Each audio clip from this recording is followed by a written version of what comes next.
আসসালামু আলাইকুম ওয়া রাহমাতুল্লাহি ওয়া বারাকাতুহু। আলহামদুলিল্লাহ, রাসূল কারীম আম্মা বা'দ।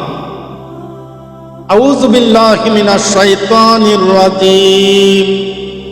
বিসমিল্লাহির রাহমানির রাহিম। আজকে অত্যন্ত গুরুত্বপূর্ণ একটি আমলের কথা বলবো, আল্লাহ পাক যদি তৌফিক দান করে। আজকে আলোচনা করব, যে আলোচনা আমরা যে আমলের কথা বলবো, আহারে রাসূল পাক সাল্লাল্লাহু আলাইহি ওয়াসাল্লাম সাহাবীদেরকে শিখিয়েছেন, ও আমার সাহাবীরা, যদি তোমাদের চুল পরিমাণ সমস্যাও হয়, আল্লাহর কাছে দোয়া করো। সুবহানাল্লাহ। আমরা বর্তমান যুগে অনেক বড় বড় সমস্যা হয়ে যায়, তারপর আমরা আল্লাহর কাছে চাই না, আমরা চলে যাই ওই জায়গাতে ডাক্তারের কাছে। সর্বপ্রথম চাওয়া লাগবে একমাত্র আল্লাহর কাছে। সুস্থতা করার মালিক আল্লাহ।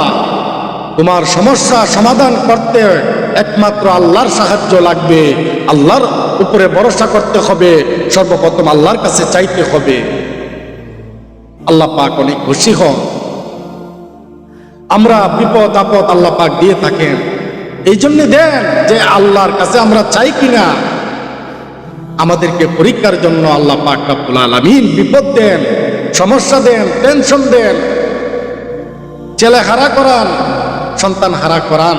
আল্লাহর কাছে আমরা চাই, আল্লাহ দিতে প্রস্তুত। আমরা আল্লাহর কাছে চাইতে পারি না। মহান আল্লাহ রাব্বুল আলামিন বলছেন,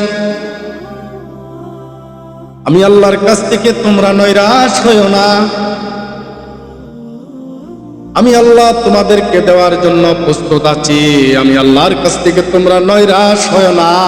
তুমি আল্লাহর কাছ থেকে দূরে সরে যাও না। আমি আল্লাহ তোমাদেরকে পরীক্ষা করি। আমি আল্লাহ তোমাদেরকে যেই সময় চাও ওই সময় দেই না। আমি আল্লাহ তোমাদেরকে পরীক্ষা করি দিতে, আল্লাহ পাক দিতে আমাদেরকে যন্ত্রণ দেয় না। আল্লাহ পাক সময় নেন, তারপরে নিয়ে আল্লাহর কাছে আরো চাই। আল্লাহর ভালো লাগে।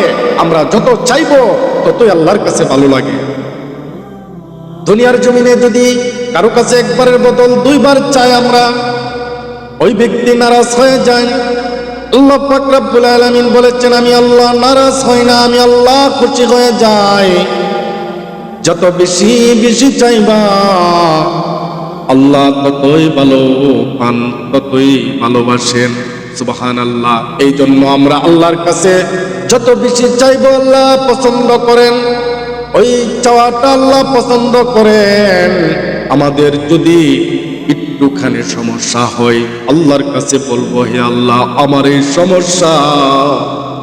চিন্তা করবেন যে আমি তো আমার না, স্বয়ং আল্লাহ পাকে।